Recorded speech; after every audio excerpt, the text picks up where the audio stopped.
Hi friends, welcome to my channel. అడవిలో తప్పిపోయిన గగన్, భూమి ఇద్దరు తెల్లవారగానే అలా దారి వెతుక్కుంటూ రోడ్ పైన నడుచుకుంటూ వస్తూ ఉంటారు. ఇక అలా నడిచి భూమి అలసిపోతుంది. ఇక పద అని గగన్ అంటుండగా, అమ్మో నా వల్ల ఇంకా కాదు అని అంటూ అక్కడే తన కాళ్ళని పట్టుకొని నీరసంగా నిలబడిపోతుంది భూమి. అప్పుడే అటువైపుగా ఒక ఆటో వస్తుంది, ప్యాసింజర్ ఆటో.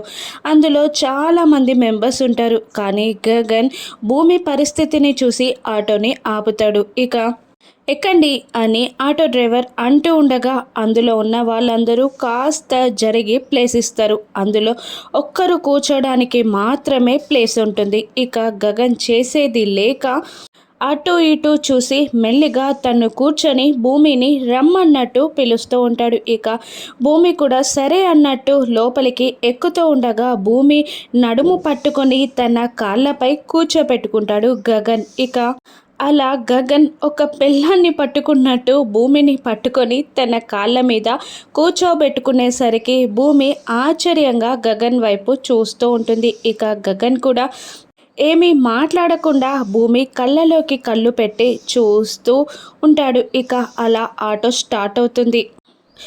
రోడ్డు గతుకులుగా ఉండడంతో స్లిప్ అయి పడిపోతుండగా ఒకరి చెయ్యి ఒకరు పట్టుకుంటారు. ఆ తర్వాత అందులో స్పీడ్ బ్రేకర్స్ వచ్చేసరికి గగన్, భూమి ఇద్దరు తలలు ఢీ కొట్టుకుంటారు. ఇంకా వాళ్ళ ప్రయాణంలో ఒకరి మీద ఒకరి కింద పడుతూనే ఉంటారు.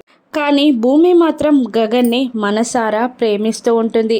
గగన్ భూమిని ఎప్పుడు లవ్ చేస్తాడో, వీళ్ళ ప్రేమాయణం ఎలా సాగనుందో, శరత్చంద్ర కూతురు భూమి అని ఎలా తెలియనుందో, అపూర్వ రాక్షసత్వం ఎలా బయటపడనుందో రాను ఎపిసోడ్స్లో చూద్దాం. Thank you for watching.